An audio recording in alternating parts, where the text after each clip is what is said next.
talking to yourself in the mirror and saying encouraging things will truly help you in the way you visualize who you are. The Next Door Podcast. The Next Door Podcast.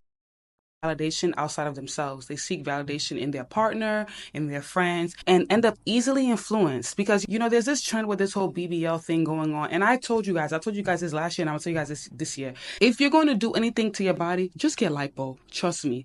Because that whole big butt era, big butt, big breast era is fading. People are tired of seeing it. But just imagine having a nice flat stomach with your arms nice, slim. You go to the gym and just imagine how your physique will be. You just want to get lipo. Don't be easily influenced with the whole BBL era. That's my advice. But let's get into ways on how to validate yourself. When you know how to validate yourself, you have better judgment when it comes to dating. You won't just date anybody because a guy tells you you're so beautiful and he knows how to validate your feelings. No. Everyone have insecurities and everybody have what they're dealing with. But when you know how to validate yourself, the outside world cannot control your emotions or affect you as an individual. And knowing how to validate yourself, you understand who you are, you understand your feelings, you know how to express your feelings, you know how to handle situations. Nobody can make you feel insecure or jealous when you know how to validate yourself. The first step to validating yourself is keeping a diary where you know all your strengths.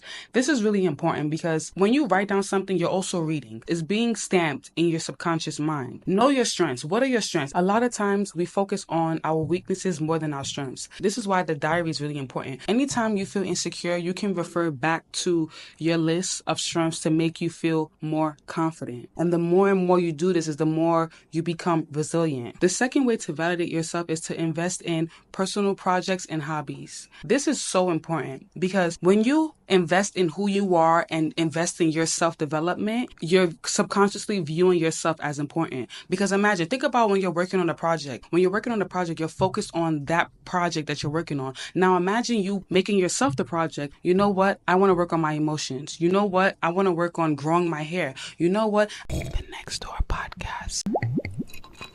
The Next Door Podcast.